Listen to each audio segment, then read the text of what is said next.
Un roi n'est pas un homme ordinaire. Il ne vit pas pour lui-même, il ne cherche ni richesse ni gloire personnelle. Un roi vit et meurt pour son peuple. À Sparte, nous ne croyons pas au trône doré ni au discours pompeux. Ici, un roi marche en première ligne, il saigne aux côtés de ses hommes, il partage leur destin. Je suis Léonidas, fils d'Anaxandridas, et je suis roi de Sparte non par privilège, mais par devoir. Lorsque les Perses ont envoyé leurs émissaires exiger notre soumission, ils ont promis des richesses, du pouvoir, une place à genoux sous leur empire. Mais Sparte ne plie pas, Sparte ne connaît pas la peur. Nous savions que nous allions mourir, mais nous savions aussi que notre mort aurait un sens. Il ne s'agissait pas seulement de défendre notre cité, mais de protéger toute la Grèce. La bataille des Thermopyles ne fut pas une bataille ordinaire. Nous étions 300 contre des milliers. Mais un véritable guerrier ne compte pas ses ennemis, il se demande seulement s'il est prêt à mourir debout.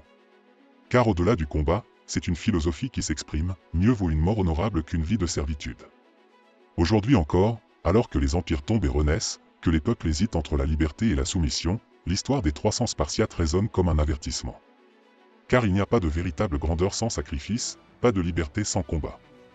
Que vous soyez roi, guerrier ou simple citoyen, souvenez-vous d'une chose, ce n'est pas la naissance qui fait un homme, mais les choix qu'il accomplit face à l'adversité. Un Spartiate ne naît pas guerrier, il le devient. Dès l'enfance, nous sommes façonnés par la discipline, la douleur et l'acier. À Sparte, il n'y a pas de place pour la faiblesse, pas de patience pour la médiocrité. Seuls les forts survivent, et seuls les plus déterminés deviennent de véritables combattants. Dès l'âge de 7 ans, chaque garçon spartiate est arraché à sa famille et confié à l'agogée, l'école militaire qui fait de nous des guerriers sans peur. Là-bas, nous apprenons à endurer la faim, le froid et la douleur. Il ne s'agit pas seulement de nous endurcir physiquement, mais aussi de forger un esprit inébranlable. Un corps fort sans une volonté d'acier n'est rien d'autre qu'un outil fragile, voué à se briser au premier choc. Nous sommes entraînés à combattre avec nos poings, nos pieds, nos dents si nécessaires. L'entraînement est brutal, impitoyable. Nous nous battons les uns contre les autres, apprenant dès le plus jeune âge que le monde appartient aux forts. Mais la force brute ne suffit pas. Un Spartiate doit être rusé, stratégique, capable de prévoir le moindre mouvement de son adversaire. Car un guerrier qui se fie seulement à sa force mourra face à un esprit plus affûté que le sien. L'arme d'un Spartiate est le prolongement de son âme. La dorie, notre lance, est l'outil de la mort que nous manions avec précision. Le xypho, notre épée courte, est notre dernier recours lorsque la mêlée devient un chaos de cris et de sang. Mais plus encore que nos armes, c'est notre aspi, notre bouclier, qui définit un véritable Spartiate. Il ne protège pas seulement notre vie, il protège celui qui combat à nos côtés. Perdre son bouclier est une honte, car cela signifie que nous avons abandonné nos frères.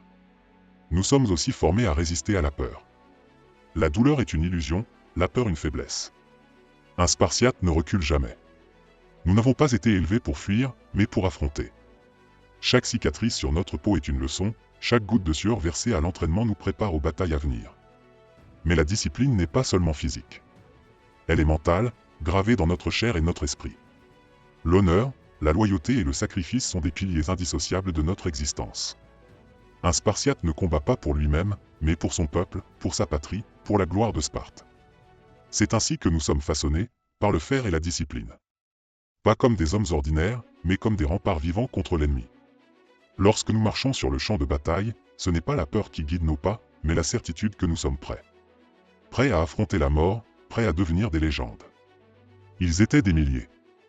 Une marée humaine venue écraser notre terre sous son poids. L'armée de Xerxès, innombrable comme les vagues d'une mer en furie. En face d'eux, nous étions 300. 300 guerriers forgés par la guerre, soutenus par quelques alliés grecs, mais seuls face à l'immensité de l'ennemi. Certains auraient fui. D'autres auraient cherché à négocier. Nous avons choisi de tenir. Parce que nous sommes Spartiates. Parce que la peur est une faiblesse que nous avons enterrée il y a longtemps. Parce qu'un homme ne se définit pas par la longueur de sa vie, mais par la force avec laquelle il se tient face à son destin.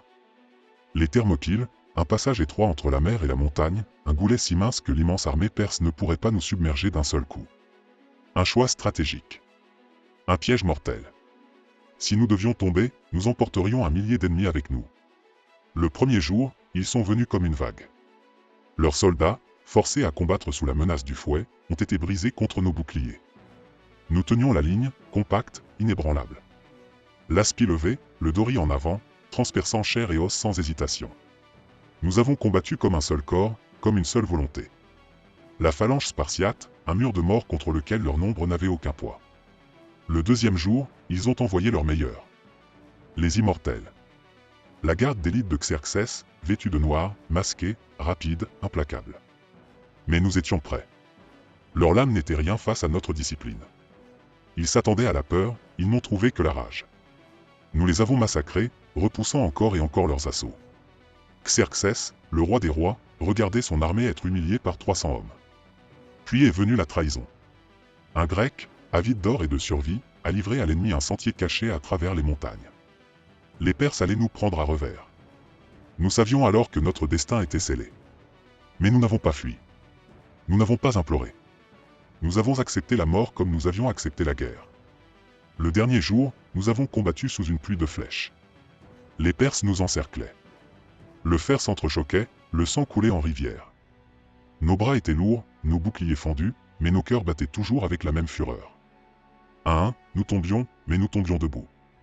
Xerxès pensait nous briser, il n'a trouvé que des hommes prêts à mourir en guerriers. Et lorsque la dernière lance s'est brisée, lorsque le dernier Spartiate est tombé, ce n'était pas une défaite. C'était une légende qui venait de naître. Nous avons tenu face à l'impossible. Nous avons montré au monde que la force d'un guerrier ne se mesure pas en nombre, mais en volonté. Que 300 âmes indomptables peuvent marquer l'histoire plus sûrement qu'une armée entière. Les Thermopyles n'étaient pas une bataille. Elles étaient un message. Un cri lancé à travers les âges, ici, les Spartiates ont combattu jusqu'au dernier. Ici, nous avons prouvé que le courage est plus fort que la peur. Mourir est une fin inévitable. Mais mourir en homme libre, en guerrier, en rempart contre la tyrannie, voilà ce qui donne un sens au dernier souffle. Lorsque le traître a livré notre position à Xerxès, nous avons su. L'ennemi allait nous contourner, refermer son poing sur nous. Certains alliés grecs ont fui. Mais nous, Spartiates, nous sommes restés. Pas par folie. Pas par bravade. Mais par devoir. Nous étions 300, face à des milliers. Mais nous étions déjà victorieux. Car notre but n'était pas de survivre. Notre but était d'envoyer un message. Un message que ni le fer ni le feu ne pourraient effacer. La dernière charge. Nous avons levé nos boucliers une dernière fois. Nos lances étaient brisées, nos corps couverts de sang et de poussière, mais nos âmes restaient inébranlables. Nous n'attendions pas la mort, nous courions à sa rencontre.